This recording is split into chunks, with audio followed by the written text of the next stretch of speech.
Hello everybody. If you need a more natural voiceover style for video narration, use this method. Today I show you how to change the notification sound in Windows. First, open Control Panel from the Start menu and change the view to large icons.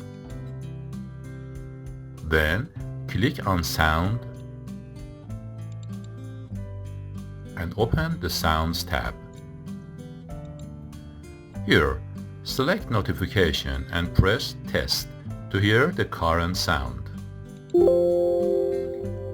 If you want to replace it, go to Sound Scheme and choose No Sounds, so the original setting won't interfere.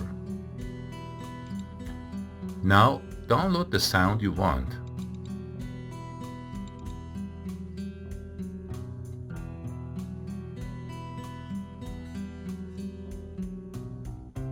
Open the file and click Browse to select your new sound.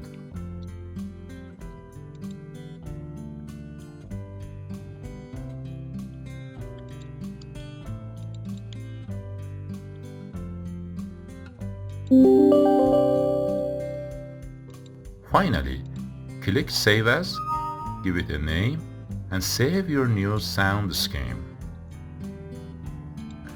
That's how you can easily change Windows notification sounds. I hope you enjoyed this program. Please don't forget to support us by liking this program and subscribing your channel. Have a good time.